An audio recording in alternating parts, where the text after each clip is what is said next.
గురవే సర్వలోకానాం భిషజే భవరోగిణాం నిధయే సర్వవిద్యానాం దక్షిణామూర్తయే నమః.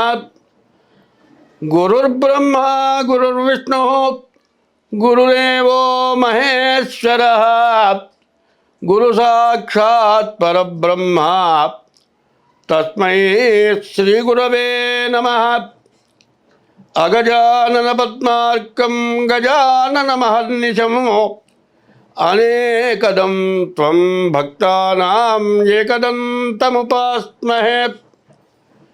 శరదిందు వికాసమందహాసాం స్ఫురదిందీవరలోచనాభిరామాం అరవింద సమాన సుందరాస్యాం అరవిందాసన సుందరీముపాసయ. ప్రహ్లాద నారద పరాశర పుండరీక వ్యాసాంబరీష శుక శౌనక భీష్మదాల్వ్యన్ రుక్మాంగదార్జున వశిష్ఠ విభీషణాదీన్ పుణ్యానిమాన్ పరమ భాగవతాన్ స్మరామి. 2024 ఆగస్టు నెల 31, 2024 ఆగస్టు నెల 31వ తారీఖు శనివారం,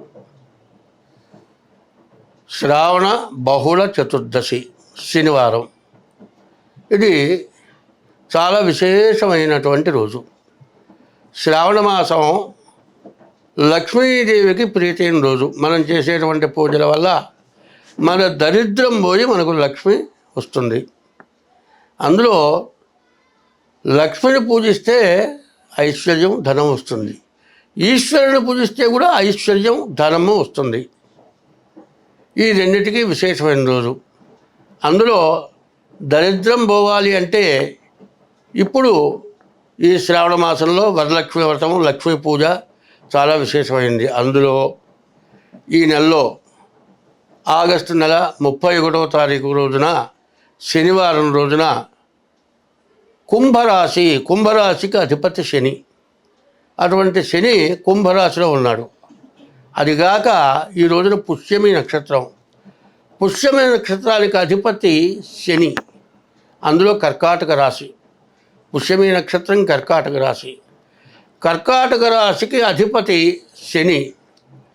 ఈ కర్కాటక రాశి అంటే పుష్యమి నక్షత్రానికి అధిపతి శని, కర్కాటక రాశికి అష్టమంలో శని ఉన్నాడు.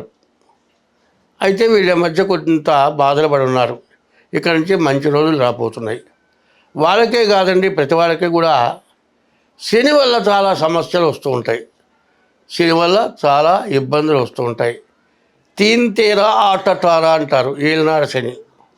అందులో అష్టమ శని ప్రాణకంటకుడు అంటారు. ఇట్లా ఈ శని వల్ల చాలామంది సమస్యలతో చాలా బాధలు పడుతూ చాలా అప్పుల పాలై ఏ పని చేయలేక చేసే వృత్తి పోయి ఉండే స్థలంలో నుంచి మానుకొని, ఉద్యోగాల నుంచి మానుకొని, చదువుకునేవాళ్ళు చదువు మానుకొని అసలు జీవితం ఎట్లా గడుస్తుంది అనేటువంటి బాధలు పడుతున్న వాళ్ళు చాలామంది ఉన్నారు ఇప్పుడు ఈ సంవత్సరంలో. ఎందుకంటే ఈ బాధలు ఎందుకు వస్తున్నాయి?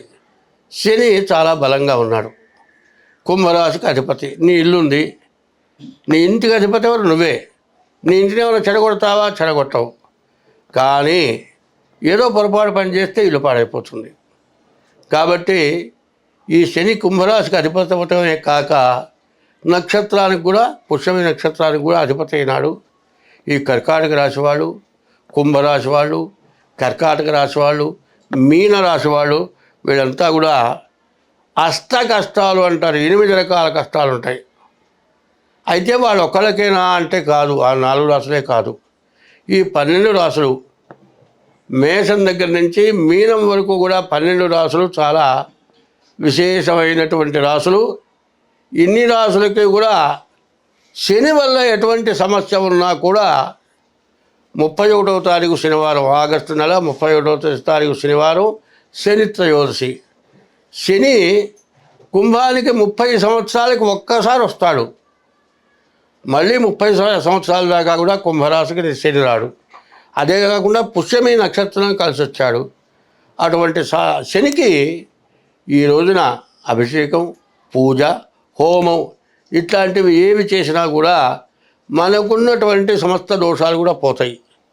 శని వల్ల ఎటువంటి సమస్యలు ఇబ్బందులు కలుగుతాయో శనిని పూజిస్తే అన్ని సమస్యలు పోయి ఐశ్వర్యం వస్తుంది.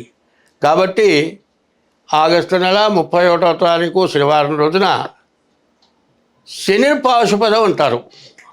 అర్జునుడు పాశుపదాస్త్రంతో గెలిచి 100 మంది కౌరవుల్ని ఓడించి మళ్ళీ రాజ్యాన్ని హస్తగతం చేసుకోగలిగాడు. ఎటువంటి దరిద్రమైనా మళ్ళీ పోయి తిరిగి నీకు పోయిందంతా తిరిగి స్వాధీనం కావాలి అంటే శని పాశుపదం చేయాలి. ఆ శని పాశుపదం చాలా విశేషమైంది. ఈ శని పాశుపదం ఒకళ్ళుగా చేయాలంటే ఖర్చు ఎక్కువ ఉంటుంది, అందరి వల్ల కాదు. అందువల్ల ఇప్పుడు ధనం గలవాడు ఒక్కడు ఎంతైనా ఖర్చు పెడతాడు, చేసుకుంటాడు. మధ్యతరగతి వాళ్ళు ఎక్కువ ఖర్చు పెట్టుకోలేరు, చేసుకోలేరు. ఇది దాదాపు చేయాలంటే 50,000 ఖర్చు పెడితే అవుతుంది. అట్లా కాకుండా అందరికీ ఉపయోగపడటానికి 31వ తారీఖు శనివారం రోజున శని పాశుపదం అనేది చేయబోతున్నాం. ఈ శని పాశుపదం సామూహికంగా అంటే అందరి గోత్రనామాలు కొంతమంది కలిసి గోత్రనామాలు చెప్పుకొని చేస్తాం. అయితే దీనివల్ల మాకు ఏమొస్తుంది, విడిగా చేసుకుంటే మాకు వస్తుంది అని కొంతమంది అనుకుంటారు. దేవాలయం కడుతున్నామండి, దేవాలయం కడితే అందరూ చందాలు వేస్తారు. అందరు చందాలతో పాటు అడుక్కు తినేవాడు ఒకటి ఉంటాడు, వాడు ₹1 ఇస్తాడు. ఆ రూపాయి కూడా తీసుకోవాలి. ఎందుకు అంటే వాడు అబద్ధము దొంగతనము లేకుండా సత్యము ధర్మంతో ఉండి వాడు ఎంతో కష్టపడి ఆ ₹1 ఇవ్వాలంటే కూడా వాడు చాలా త్యజించి త్యాగం చేసి ఇవ్వాలి. కోటీశ్వరుడు ₹1,00,000 ఇవ్వాలంటే బుద్ధి పుట్టదు. అంటే బుద్ధి పుట్టదని కాదు, అవసరం అనిపించదు. ఉన్నప్పుడు అవసరం అనిపించదు, కష్టం వచ్చినప్పుడే అవసరం అనిపిస్తుంది. కానీ దరిద్రుడు ఎప్పుడు కూడా తను పడే బాధ తను గుర్తు చేసుకొని అందరూ బాధపడుతున్నారు, అందరూ బాగుండాలని కోరుకుంటారు. అటువంటి పుణ్యాత్ముడు ఇచ్చినటువంటి డబ్బులతోటి ఇటువంటి శని పాశుపదం అనేది చేస్తే అందరికీ మంచి లాభం వస్తుంది. ఎవరి హస్తం నుంచి డబ్బులు వస్తాయో దానివల్ల అందరూ బాగుపడతారు, అది ఉద్దేశం. అందువల్ల ఈ శని పాశుపదం చేస్తూ ఉన్నాం. ఈ శని పాశుపదంలో చేయాలి కలవాలి అంటే కింద మా ఫోన్ నెంబర్ ఇస్తారు, ఆ ఫోన్ నెంబర్కి ఫోన్ చేయండి. ఫోన్ చేస్తే మిమ్మల్ని సభ్యులుగా చేర్చుకుంటాము. దానికి ఏదో తగిన అమౌంట్ ఉంటుంది, ఆ అమౌంట్ చెబుతాం. మీరు ముందుగా కట్టుకొని దాంట్లో చేస్తే శని పాశుపదం, శనికి పూజ, అభిషేకం, హోమం ఇవన్నీ జరుగుతాయి. అర్జునుడు పాశుపదం చేసి దానివల్ల ఎంతో ఫలితం పొందారు. రాయవారంలో పద్యం ఒకటి ఉంది. పాశుపదంబు చేకొనియ భర్గుని యుద్ధములోన గెలిచి రాకేశుని లోకమేగి అతడెక్కిన గద్దె ఎక్కి చేసే సర్వభూమీసులు గెలిచి చేసే పృథివీశ్వరుడు ఈశ్వరుడు అశ్వమేధి నీ కాసయగాని ఆలమున కన్నుని తాకునే భీముడద్దిరా అన్నారు. అంటే అర్జునుడు మరి ఏం చేశాడు, ఆయన ఈశ్వరుని మెప్పించాడు, పాశుపదం తీసుకున్నాడు. పాశుపదాస్త్రంతో అసిచాపి కలిసిచాపి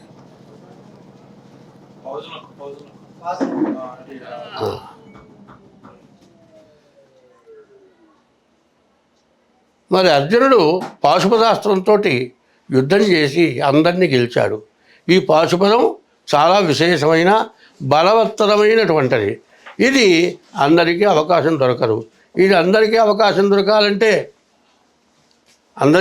దొరకాలంటే ఎవరికి ఇబ్బంది లేకుండా ఉంటుంది, అందరూ బాగుండొచ్చు. అందరూ బాగుండాలి. ఎప్పుడు కూడా నేను చేసే ఆలోచన ఏంటంటే నే బాగున్నాననే సంగతి కాదు, నేను ఒక్కడిని బాగుంటాం కాదు, అందరూ బాగుండాలి. అందరూ బాగుంటే మనం కూడా బాగుంటాం. అందులో ఈ సంవత్సరం క్రోధి నామ సంవత్సరం. క్రోధి అంటే మరి క్రోధము అనగా శత్రుత్వం కలిగినటువంటి సంవత్సరం. ఈ శత్రుత్వం వల్ల అందరూ కష్టాలు పడుతూ ఉన్నారు. అందులో ఈ సంవత్సరంలో పంచాంగంలో నాయకులు వస్తారు. నవనాయకుల్లో 9 మందిలో 7 పాపలు, 2 శుభ్రవటం చేత మంచి జరగడం చాలా కష్టంగా ఉంది. అందువల్ల ఇటువంటి కార్యక్రమాన్ని చేస్తే అందరం బాగుంటాము. అందరూ బాగుంటే మీరు బాగుంటారు, మీతో పాటు మా వీడియో తీసేవాళ్ళు బాగుంటారు, వాళ్ళతో పాటు మేము బాగుంటాము, అందరం బాగుంటాము, అందరం బాగుంటాలనేటువంటి ఉద్దేశంతో ఇప్పుడు ఈ శని పాశుపదం అనేది చేయబోతున్నాం. మీకు ఎవరైనా కావాలంటే అనవసరమైన ఫోన్లు మాత్రం చేయొద్దు. అన్నీ అడిగి తర్వాత మళ్ళీ చేస్తానులేండి అంటారు ఫోను. అట్లా చేసేటట్లయితే ఫోన్లు చేయొద్దు. మీకు కావాలి నిజంగా ఇందులో చేరాలి అనుకుంటే చేయండి. కొంతమంది ఏం చేస్తారు, రాత్రి 12 గంటలకు ఫోన్ చేస్తారు, అన్నీ విని మెదలకుండా ఫోన్ పెట్టేస్తారు. తెల్లవారుజాము 3 గంటలకు ఫోన్ చేస్తారు, ఫోన్ ఎత్తిందాకా చేస్తారు, ఫోన్ ఎత్తేప్పటికి మిస్డ్ కాల్ ఇచ్చి ఊరుకుంటారు, మళ్ళీ చేయగా ఫోన్ ఎత్తుతారు, సరే అంటారు, మెదలకుండా ఊరుకుంటారు. అందరూ బాగుండాలి, అందరూ కష్టం లేకుండా ఉండాలి, అందరూ బాధపడకుండా ఉండాలని ఉద్దేశంతో చెప్తున్నా. ఇది ఇట్లా చేసేదానికి అంటే ఉరికినే చేస్తారేమో, ఉరికినే చేయటానికి నెయ్యి కావాలి, హోమానికి పూజ కావాలి, పూజా ద్రవ్యం కావాలి, దీనికి చాలా టైం వెచ్చించాలి. మరి వాళ్ళ వీడియో తీస్తున్నారు, మరి ఈ వీడియో మరి ప్రమోషన్ కావాలి, ఎన్నో కష్టపడితే కానీ ఇట్లాంటి కార్యక్రమాలు చేయడం చాలా కష్టం. కాబట్టి నిజంగా మీరు ఇట్లాంటి దాంట్లో పాల్గొనాలి. ఏదైనా కొంత అమౌంట్ మీరు ఖర్చు పెట్టుకొని చేసుకోవాలి అనే ఉద్దేశం ఉన్న వాళ్ళు ఎవరైనా ఉంటే మా నెంబర్కి ఫోన్ చేయండి. చెప్పిన అమౌంట్ కట్టుకొని మీరు ఈ శని పాశుపదంలో చేరవచ్చు. స్వస్తి.